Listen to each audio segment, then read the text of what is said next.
सर्वप्रथम आधी आपण सर्व उपस्थित पत्रकार मित्रांचं मी आशिया गावाच्या वतीने स्वागत करतो। दिनांक 25 जानेवारी ते 2 फेब्रुवारी आशिया दत्त मंदिर येथे अतिरुद्र स्वाहाकार फार मोठा एक धार्मिक कार्यक्रम आहे। आपल्यापैकी बऱ्याच जणांना त्याची कल्पना आहे, पण आपल्या माध्यमातून तो कार्यक्रम मला वाटतं चुकत नसेल तर जिल्ह्यातील एवढा मोठा पहिल्यांदाच धार्मिक कार्यक्रम होतोय। त्यामुळे आपल्या माध्यमातून तो जिल्ह्याच्या कानाकोपऱ्यात पोचावा, त्याचा प्रसार व्हावा, प्रचार व्हावा या उद्देशाने आपण आजची पत्रकार परिषद इथे आयोजित केली आहे। आपण सर्वजण उपस्थित राहिलात, पुन्हा एकदा आपल्या सर्वांचं स्वागत करतो आणि त्या कार्यक्रमाची रूपरेषा कशी असेल, कार्यक्रम कसा असेल याबद्दल सन्माननीय विलास खानोलकर आपल्याशी बोलतील। गोष्ट आवर्जून सांगतो की आम्ही जे काही कागदोपत्री संशोधन त्या मंदिराचं केलंय, त्या संशोधनातून असा निष्कर्ष निघतो की हे मंदिर याचं चालू वर्ष 2026 आता लागलंय, हे 567वं वर्ष आहे स्थापनेचं। इतकं पुरातन मंदिर कणकवलीपासून एक अर्धा किलोमीटरवर असणाऱ्या आशियासारख्या छोट्याशा गावामध्ये आहे। या मंदिराचा जीर्णोद्धार 2016 साली झाला। 23 फेब्रुवारी 2016 रोजी त्याचं कलशारोहण झालं। मोठ्या दिमागात त्यावेळी 5 दिवसाचा कार्यक्रम झाला होता आणि म्हणजे वर्धापन दिन प्रतिवर्षी होतो, परंतु 5व्या वर्षी होणारा वर्धापन दिन थोडासा मोठ्या स्वरूपाचा करावा असं आमचं सगळं मंडळाचं नियोजन होतं। परंतु 16 नंतर 5व्या वर्षी कोरोनासारखं एक वैश्विक संकट संपूर्ण भारतभर आलं, त्याचप्रमाणे ते आशियातही होतं। त्यामुळे 5व्या वर्षीचा असा काही मोठा कार्यक्रम करणं शक्य झालं नाही। त्यामुळे आता 10व्या वर्षी हा कार्यक्रम जो आम्ही आयोजित केलेला आहे, त्याच्या पाठीमागे उद्देश असा आहे की आम्ही गेली 4 वर्ष प्रतिवर्षी वर्धापन दिनाला रुद्रस्वाहाकार करतच असतो आणि त्या 5व्या वर्षाची सांगता करत असताना हा अतिरुद्र स्वाहाकार अशा प्रकारचा एक महायज्ञ या ठिकाणी होतोय। त्या अनुष्ठानाच्या अनुषंगाने विचार केला तर सर्वप्रथम एक गोष्ट अधोरेखित करतो अशी की या संपूर्ण 9 दिवसाच्या सोहळ्याचा जे अर्थकारण जे आहे, विनियोग मूल्य जे आहे, ते सर्वसाधारण 1.25 कोटी एवढं आहे। 1,25,00,000 एवढं आहे। त्या कार्यक्रमाला होणाऱ्या ब्राह्मणांची ब्राह्मण दक्षिणा असेल, त्या निमित्ताने होणारे सांस्कृतिक कार्यक्रम असतील, त्या निमित्ताने होणाऱ्या 9 दिवसाच्या समाराधना असतील, काही साऊंड सिस्टीम म्हणा, परिसर सुशोभीकरण म्हणा, या सगळ्याचा जर सारासार विचार केला तर 1,25,00,000 रुपये एवढं त्याचं विनियोग मूल्य होतं आहे। आणि मला वाटतं माझ्या माहितीप्रमाणे, आता सरपंचांनी म्हटल्याप्रमाणे, अशा प्रकारचा कार्यक्रम सिंधुदुर्ग जिल्ह्यामध्ये प्रथमच होतो आहे। म्हणजे कुठेतरी काही विधी वगैरे झालाही असेल छोट्या मोठ्या प्रमाणामध्ये याच नावाचा, परंतु लोकांपर्यंत पोचणं आणि अशा पद्धतीनं काही सर्वार्थाने तो परिपूर्ण कार्यक्रम, अशा प्रकारचा कार्यक्रम आशिया गावामध्ये पहिल्यांदाच होतो आहे। आणि हा कार्यक्रम करत असताना आमच्या आर्चेच्या कार्यक्रमामध्ये एक जबाबदार जे ब्राह्मण मंडळी होती, त्याच्यापैकी आपल्या सिंधुदुर्ग जिल्ह्यातलं एक मोठं नाव दत्तात्रय मुरवणे आणि प्रसाद देवस्थळी या माणसांचा जरा जास्त पुढाकार आहे। त्यांच्या माध्यमातून गोव्यामधल्या एक संदीप टेंगशे नावाच्या एक ब्राह्मणांपर्यंत आम्ही पोहोचलो आणि असं ते घडत घडत आपल्या ज्या भारत देशातल्या शंकराचार्यांची 4 पीठं आहेत, त्या 4 पीठापैकी जे दक्षिण पीठ आहे शृंगेरी मठाचं, त्या शृंगेरी मठातल्या शंकराचार्यांपर्यंत आम्ही पोचण्याचा प्रयत्न केला। आमचा हा मानस आम्ही त्यांच्याकडे व्यक्त केला की अशा प्रकारचा एक मोठा कार्यक्रम आम्ही दत्त मंदिरात करू इच्छितो। तर आमचं काही अर्थकारण एवढं नाही, गावही आमचं छोटंसं आहे, मंदिर छोटंसं आहे, तर आपलं सहकार्य राहावं। आणि हे आम्ही भेट घेतली ती 2 वर्षापूर्वी घेतली होती। त्यामुळे त्या आमच्या 2 वर्षापूर्वी घेतलेल्या भेटीमुळे शंकराचार्यसुद्धा खूप प्रसन्न झाले। त्यांनी शब्द दिला आहे की आम्ही ह्या कार्यक्रमाला सहकार्य तर राहीलच, परंतु या जो काही कार्यक्रम खरं म्हणजे हा कार्यक्रम 11 दिवसाचा असतो, परंतु काही लोकांच्या इथल्या सगळ्याच लोकांना वेळ देणं शक्य होईल न होईल, कमीत कमी दिवसात कसा करता येईल, तर तो 9 दिवसात करावा असं आम्ही ठरवलं. तर शृंगेरी मठाच्या शंकराचार्यांनी शब्द दिला आहे की या संपूर्ण कार्यक्रमामध्ये 1 दिवसासाठी मी उपस्थित राहील. त्यांचाही व्याप तसा मोठा असतो, तरी आम्ही पत्रिका या कार्यक्रमाची छापून झाली. तर त्यांच्या येण्याच्या दिवसाचा उल्लेख आम्ही करू शकलो नाही, ते एवढ्याचसाठी की त्यांच्याकडून पक्का दिवस मिळत नाही आहे. तो दिवस मिळेल आणि ते 1 दिवसासाठी या ठिकाणी येतील. मला वाटतं सिंधुदुर्ग जिल्ह्यात शृंगेरी मठाचे शंकराचार्य येणं हा सुद्धा कदाचित पहिलाच योग असेल असं वाटतं. तर तो पूर्ण व्हावा अशी आमची दत्तचरणी प्रार्थना आहे. 9 दिवस चालणाऱ्या या कार्यक्रमामध्ये 150 ब्राह्मण 9 दिवस या ठिकाणी रुद्र स्वाहाकाराचा जो रुद्र स्तोत्र आहे त्याचं पठण होईल. त्या 9 दिवसामध्ये सुरुवातीचे 7 दिवस पठण होईल आणि शेवटचे 2 दिवस त्याच्या आहुती होतील. सर्वसाधारण आपण अतिरुद्र स्वाहाकार म्हणजे काय असा प्रश्न समाजातून येतोय.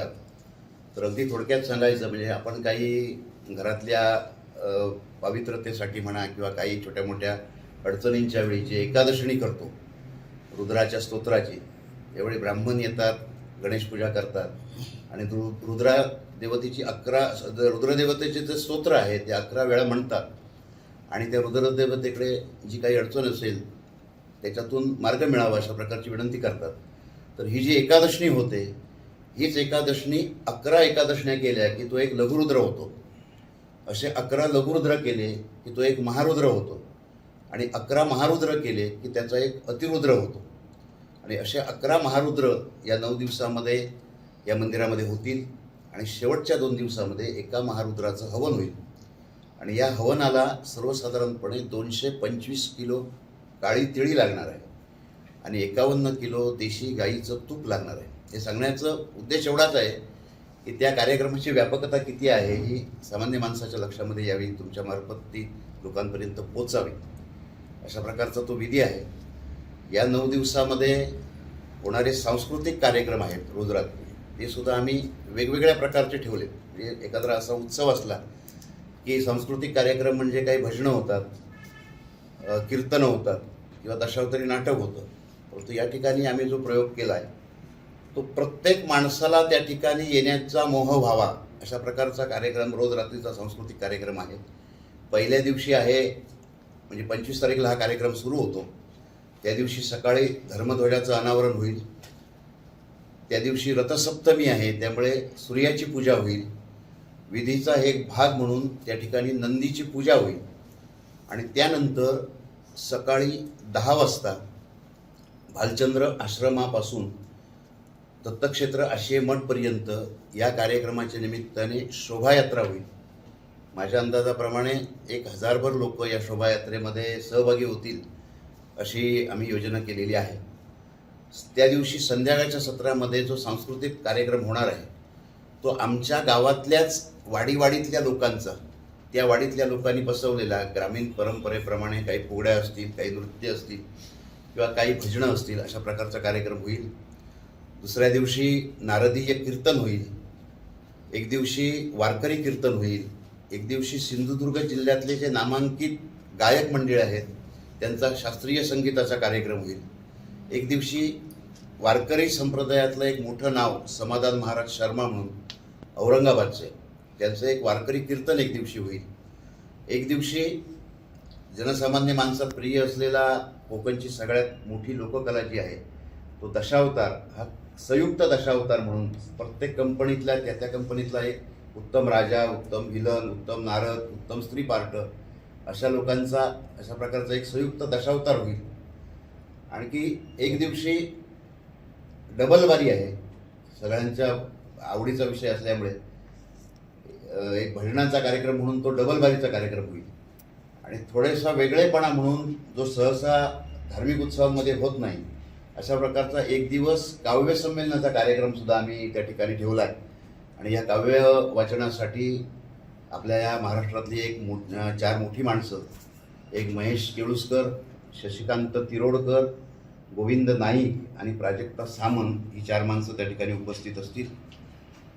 कार्यक्रमाच्या 8व्या दिवशी आपल्या सिंधुदुर्ग जिल्ह्यातल्या ज्या लोककला आहेत त्या सगळ्या लोककलांचा एक कार्यक्रम होईल. जवळजवळ 32 लोककलांचा समूह असलेला एक सिंधुदुर्ग जिल्ह्यातली रंगखाम नावाची जी संस्था आहे त्याचा तो लोककलेचा कार्यक्रम होईल.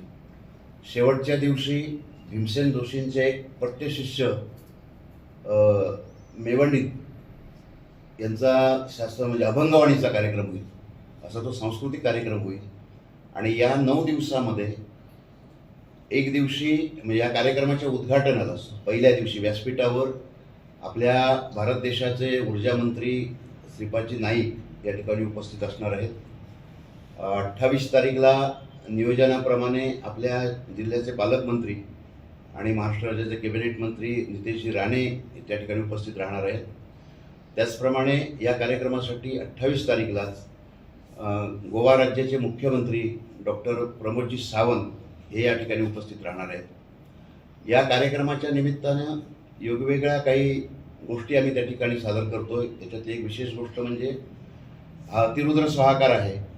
त्या अतिरुद्र स्वाहाकाराच्या निमित्तानं भारत देशामध्ये जी शंकराची मोठी स्थानं आहेत 12 ज्योतिर्लिंग म्हणून ज्यांचा उल्लेख केला जातो या 12 ज्योतिर्लिंगांच्या ठिकाणी जाऊन आम्ही त्या मंदिराच्या समोरची एक पोसाभर माती आणि तिथलं 1 लिटरभर पाणी त्या देवतेला जे स्नानासाठी वापरलं जातं ते 1 लिटरभर पाणी असं संपूर्ण 12 ज्योतिर्लिंगाची ही पाणी आणि माती आम्ही संकलित केलेली आहे.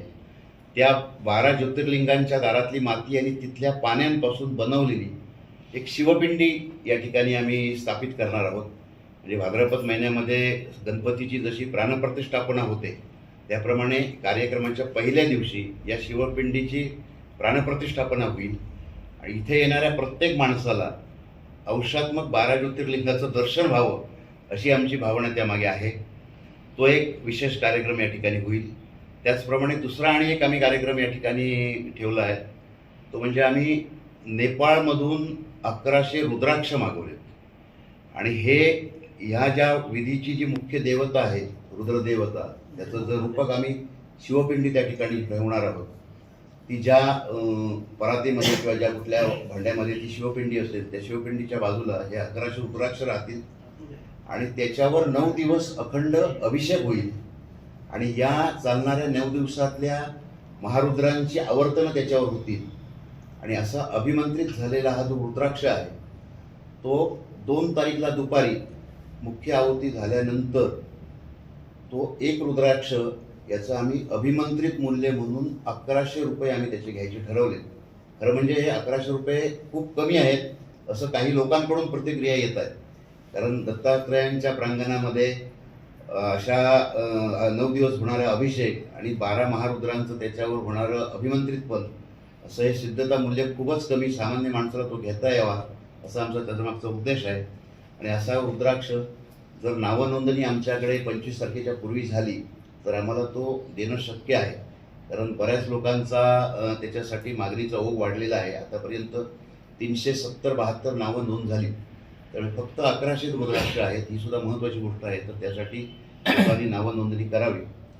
अशा प्रकारचा एक संपूर्ण भरगतचा कार्यक्रम 9 दिवस या ठिकाणी दत्तमंदिर आशियाच्या ठिकाणी होतो आहे. माझ्या बोलण्यात काही कमी जास्त असेल तर समजून घ्या. अधिक काही आपले प्रश्न असतील तर त्याबद्दल माहिती